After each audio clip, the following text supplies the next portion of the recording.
gave me the honor to speak today, I was a bit puzzled because you want to hear about business from UN bureaucrats, you know. I'm a failed entrepreneur. I started my career having a bunch of startups in Silicon Valley. They all failed. I went to Singapore. It was much more brutal of the failures. So then I decided to become a bureaucrat because it was easier to talk about all these wonderful things. But I think one of the reasons why I'm here today also is when I went to the UN, I became a bit of an intrapreneur. In my work, I tried to push this agenda of sustainable business. But in that process, I was able to meet all kinds of folks from, you know, businessmen who finance war militias. You know, I was breaking bread. I know we're on Facebook Live, so I have to be careful about that. You know, it's from the whole range of different incentives of the business community, from the most evil to the most good across the world. And rather than giving a presentation about what we, our dry UN terms usually, you know, talk about what business should be, what I decided to do is that take the words of some of the leading business people, currently CEOs, who have been thinking about the role of the Sustainable Development Goals and reflecting on what they're saying and how it's relevant to the principles of the Baha'i faith, because that's where the inspiration comes from outside. Sustainable Development Goals are a set of goals, around 17 goals, 170 indicators that were approved by all governments across the world in 2015. There's been two major set of goals. There was the Millennium Development Goals, which was focused more on public investment and in developing countries. You know, sort of what can we do in maternity, maternal health, you know, children's rights. But SDGs are universal. It applies to both developed and developing countries. So that's unique. It also is very much within the context of our faith, where we believe that the ills of the world affects everyone, and we have to work together. It's not just, you know, the South and the North. And the Business Commission, and my organization is the United Nations Development Program, where I'm a private sector advisor, is the arm of the UN that works on development at the country level and coordinates some of these activities. We're in over 40 countries. And the third, the Business and Sustainable Development Commission is a commission of around 15 CEOs from around the world that undertook this exercise. You have the head of Alibaba, Paul Pullman, who is the head of Unilever that recently stepped down, which has been one of the leaders around sustainability. My former boss, Mark Malloch-Brown, who used to be the former administrator of UNDP, in whose office I started my career. And the goal was to make a business case for the global goals as the greatest business opportunity of a lifetime, create a movement of like-minded CEOs with leadership abilities to give the global goals unstoppable momentum, and develop an action agenda, very consistent with what ebbf attempts to do. We know that today's CEO face steep challenges, you know, due to severe headwinds in the global economy, you know. These are very macro sort of indicators. I was recently with a delegation of women CEOs from Pakistan and Turkey. We went to in Tunis. One lady owned 65 restaurants, and with her in the delegation there was this couple who has an asparagus farm, Swiss train actually, but Turkish. And when you listen to all the things they have to, you know, currency fluctuation, oil shocks, I mean, it's pretty tough trying to juggle all these things. So we know that there's a level of stagnation that's happening right now that, you know, previously you had a growth. So this is one of the major trends that's been this lower growth. Secondly, it's very clear that, you know, we're dealing with to have CEOs of the world actually put that up, it's pretty impressive. Our current growth model, this is their work, by the way, I'm just reflecting what they're saying. Their work is deeply flawed. Total natural capital destruction cost $7.3 trillion in 2009, equivalent to 13% of global GDPs. You see a decoupling of average wage and productivity, and significant increase in inequality. You also see 21 million people who are victims of forced labor. 1.4 million are women and girls. It's interesting how disruption in supply chains, including mega trends like social, human rights, is becoming increasingly part of how companies look at the risk across.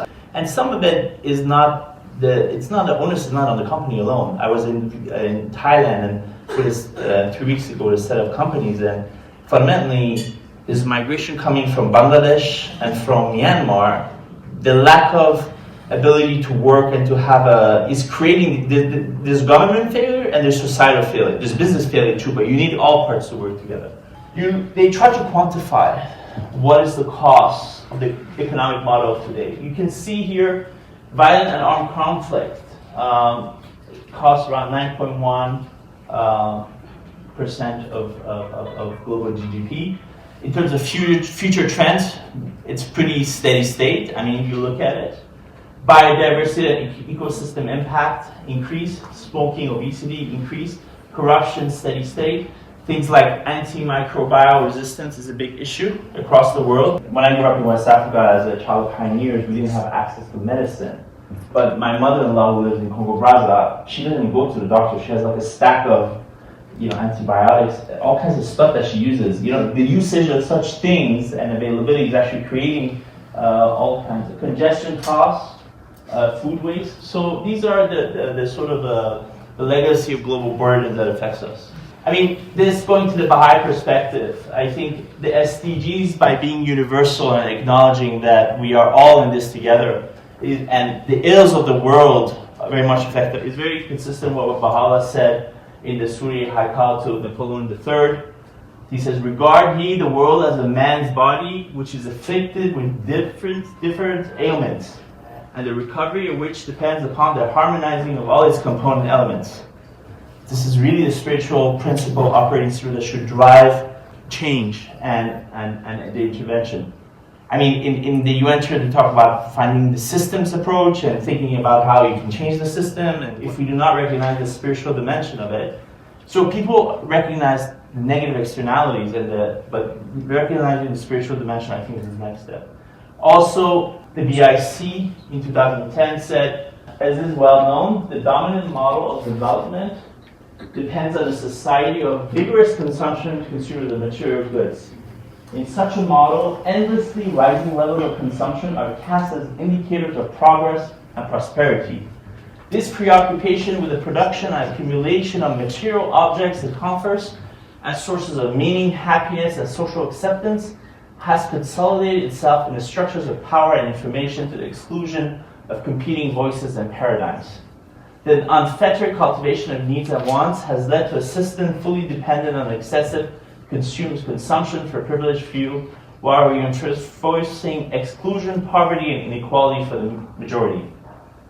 Each successive global crisis, be it climate, energy, food, water, disease, financial collapse, has revealed new dimensions of exploitation and oppression inherent in the current pattern of consumption and production. I was struck recently, I realized how old I was getting, is I was watching, I sometimes listen to hip hop, but I was watching this video of a well-known Canadian rapper who will remain unnamed, and he had his whole crew, and they were just standing there saying, this is, boom, worth this, worth that, worth that, we're worth $100,000 worth of clothes. I was like, what is this? Then I see all these kids around the world, on the streets of Athens, on the streets of, they're just standing there in front of the camera. They come in and they say, I'm wearing 3,000, 5,000 worth of clothes. This is worth 1,000. This is 200. So it's like, wow, how the firms have been able to use these YouTube influencers to really get in the minds that for kids in the streets, I mean, you see these kids in the hipster parts of Athens, so you can see this, how it's infused across, the way of thinking. So the Commission talks about 12, they wanted to flip, it's not about the gaps, it's about the opportunity. If we change incentives, if we change things, there is still a business opportunity with the right set of things. There are 12 business system change of opportunities and 60 hotspots. And 50% of the global business opportunities are in developing countries that can create 380 million jobs. What are these opportunities? Mobility systems, new healthcare solution, energy efficiency. There's a lot of energy efficiency in a lot of buildings. healthy lifestyle, food loss and waste, some of these opportunities. What is the opportunity? What a potential business model? The work I've been doing in the last 15 years, I work with around 200 companies in terms of feasibility studies to come up with the Panasonic, Sanyo, Muji, L'Occitane. I work with all the big corporates, social enterprises. So we work to think about what are the business models that are relevant with low-income population, what are the different kinds of circular economy opportunity. I had one initiative in Denmark that I just launched recently with high-growth SMEs. One idea, for example, that came out of it was a shoemaker for children, and they're coming up with a model for sharing, for circular economy, how you can have a sharing model or you buy a subscription model for shoes. So you can all have this copy of this presentation. Urban agriculture, when I was in Istanbul, I was with the city of Istanbul. It was interesting how they're doing, agriculture basically on buildings and different things. And just to deep dive, healthcare solutions, remote patient management, telehealth, detection of counterfeit drugs is a big opportunity in many developing countries now. There's generics, there's all kinds of things, but you can get bad drugs. They estimate 1 million people die annually from counterfeit drugs. So electronic medical records, having cloud-based systems for electronic. In India alone, there's 100 million redundant tests that are ordered annually.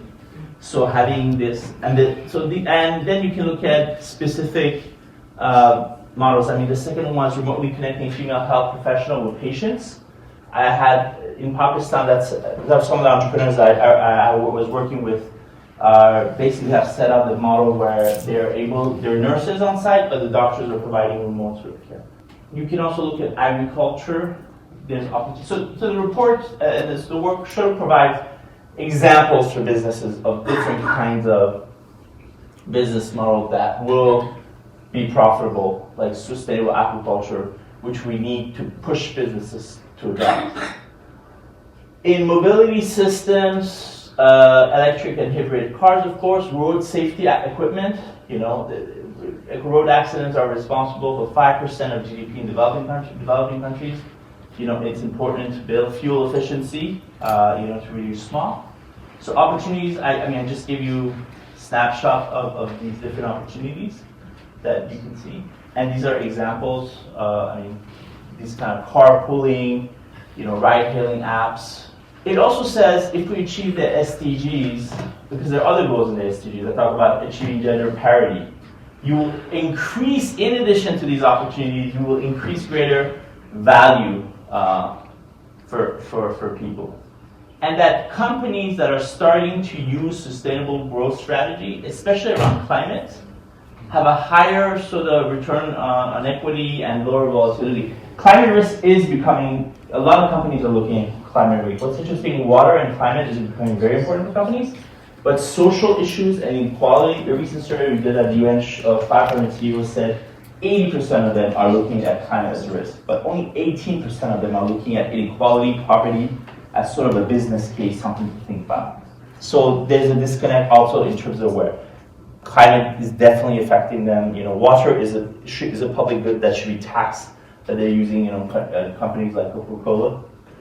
But in order to capture your prize, there are many barriers. There are internal obstacles, as we know, within companies that, to make decisions to take advantage of these opportunities. They're not just missing marketing opportunities, not just like, in some things you need, other kinds of support through like energy, you need some infrastructure, so still capital markets are very much in investment, even by pension fund, everyone's very short term, everyone is not looking at long-term investment.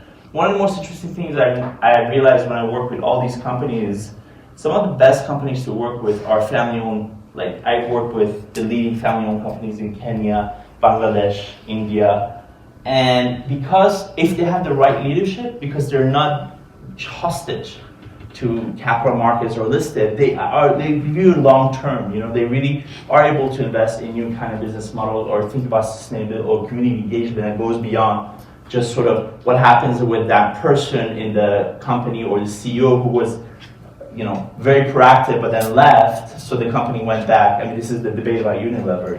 Did he provide equity too? So policy also matters. I mean, this is very critical.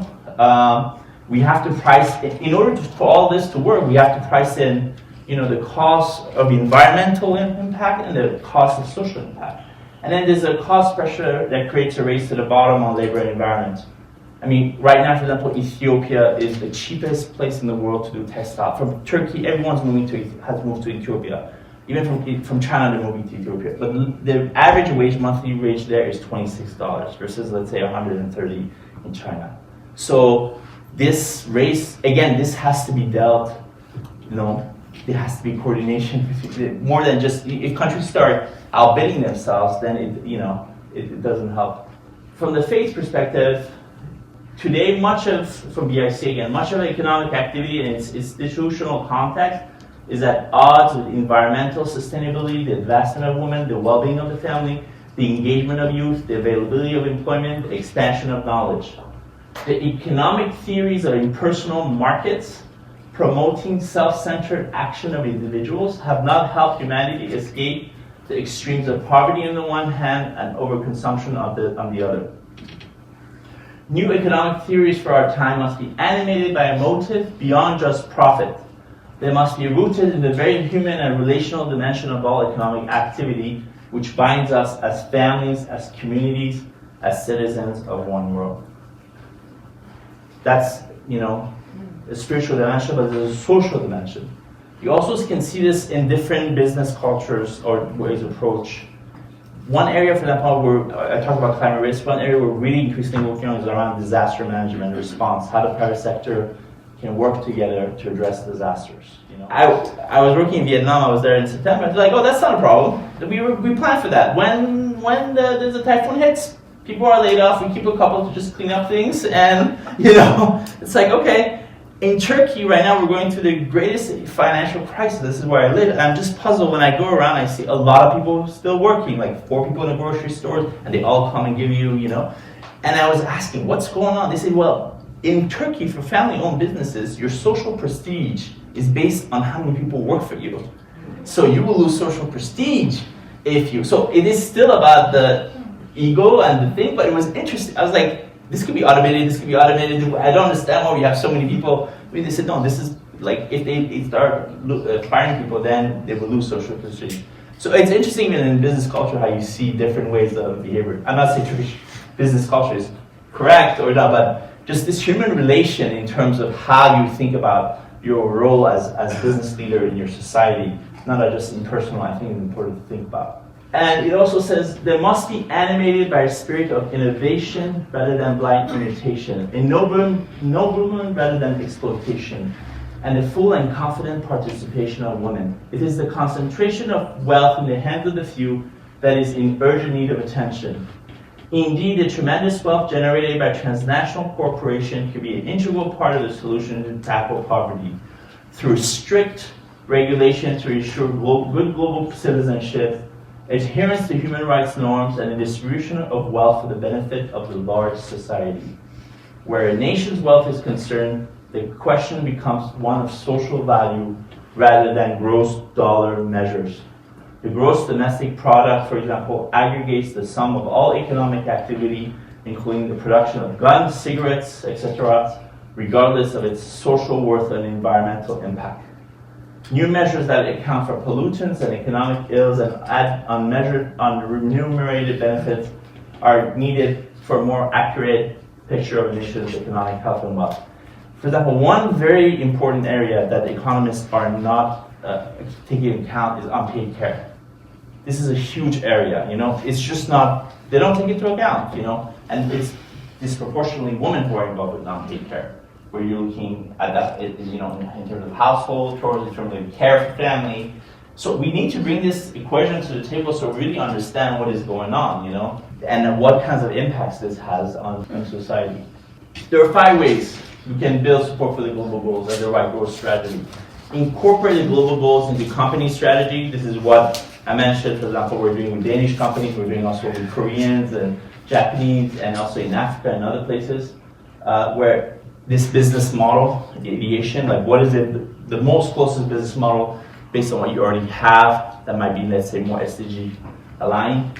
Secondly, it's important to drive transformational to, you need to work with sector peers. You need to work with people in your own, business, so you can drive the agenda together.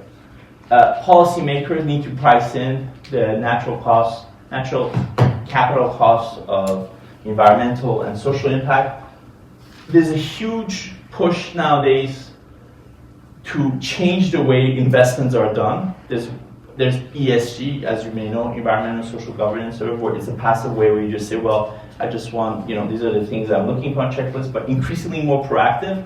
What is the impact of my portfolio investment? I mean, if you have your own pension funds, you have all kinds of assets. There's $65 trillion of assets that have gone into fossil fuels in the last 50 years. I mean, how do you tip the balance to work? So in the financial sector, and we're working on that also. We have a whole initiative with a whole consortium of financial standard setting bodies and financial institutions to understand better the portfolio of investments that investors have and which ones are most. And I think rebuilding the social contract, CEOs nowadays don't have a very, people don't have a very good view of CEOs and the business leadership. So rebuilding the social contract, I think, is the last. Okay, I mean, this is about the strategy, the horizon approach towards corporate strategy. You can look at this as an example. As management consultant talks about horizons of growth, you have to think about what are the horizons by which you start looking at driving your growth, in terms of, finally, if you become a leader, for example, by the end you should shape policy, First horizon, what can you do within your business model? Secondly, how you can work with your peers. Thirdly, how you can influence policy. Second one, working with sector peers. In the agricultural sector, there's a lot of on palm and different sorts of areas you can see where a number of companies are coming together to see how they can work to address some of the negative externality around their operations, and also, for example, come up with more sustainable products. And thirdly, let's look at the pricing in of true cost of externalities. Food waste in the value chains has such a, the lack of energy efficiency. So we need to push carbon pricing to 50. We need to price other key resources like water. Rather than taxing labor, we should tax pollution. We should simplify ESG reporting in order to really drive. And you can see when the intentions are not right, what happens. I was talking with some of my colleagues in Texas. They came up with a renewable energy policy that provided incentives if you use wind and solar. Oil and gas use fracking, so I'm from Canada, we're familiar. So there's a lot of energy that's required to extract this oil from the sands. The oil and gas company said, well, maybe we should take advantage of all these incentives.